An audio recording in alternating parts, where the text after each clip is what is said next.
उत्तराखंड चारधाम यात्रा की तैयारियां जोरों पर हैं। 22 अप्रैल से चारधाम यात्रा की शुरुआत हो रही है और उत्तराखंड के मुख्य सचिव एस.एस. संधू ने जानकारी देते हुए बताया है कि चारधाम यात्रा में आने वाले लोगों के लिए पंजीकरण अनिवार्य किया गया है, जिससे कि सभी धामों में तय सीमा में लोग आए। भीड़ को नियंत्रित करने के लिए हर दिन तय सीमा होगी। पिछली चारधाम यात्रा में ज्यादा श्रद्धालुओं की यहाँ पर मौत भी हुई थी, इसलिए इस बार चारधाम यात्रा को लेकर ज्यादा सतर्क रहने की जरूरत है। मेडिकल फिटनेस सर्टिफिकेट देना भी अनिवार्य होगा। लोगों को बताया जाएगा कि बिना फिटनेस के यात्रा में भाग नहीं ले।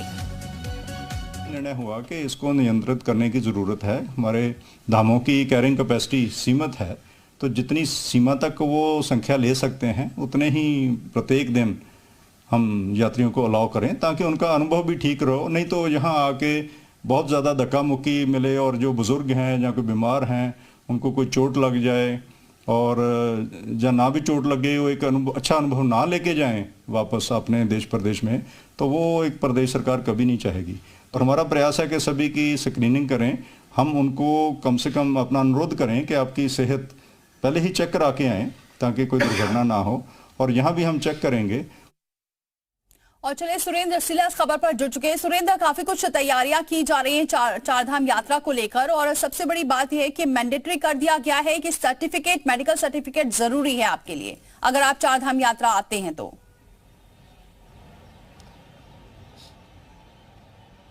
देखिए, बिल्कुल रजिस्ट्रेशन मैंडेटरी होगा। आपको पहले तो रजिस्ट्रेशन कराना होगा, और जिस दिन का आपको रजिस्ट्रेशन में समय दिया गया है उसी दिन उस धाम में आप प्रवेश कर सकते हैं। ऐसा नहीं होगा कि रजिस्ट्रेशन आपको 10 तारीख का दिया है तो आप 8 तारीख को ही उस धाम में पहुंच जाएं।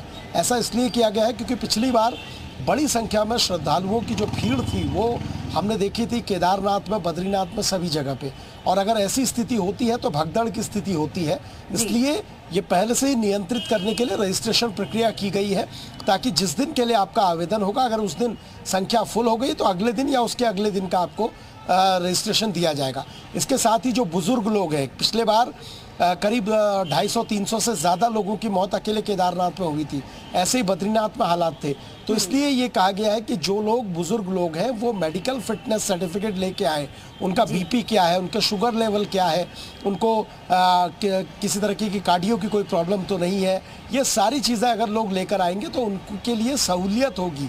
क्योंकि जब आप इस तरह के सर्टिफिकेट नहीं लाएंगे तो आपको फिर चेकिंग का सामना करना पड़ेगा, आपको लंबा इंतज़ार करना पड़ेगा। इसलिए ये व्यवस्थाएं की गई है ताकि लोग सुरक्षित और सफल यात्रा कर पाए, जिसकी जानकारी मुख्य सचिव ने आज दी है। दीपाली। सुरेंद्र, और जिस तरीके की बात की जा रही है कि एक तय सीमा है, इसी आधार पर लोग जा सकते हैं, तो क्या कुछ ऐसी संख्या भी डिसाइड की गई है?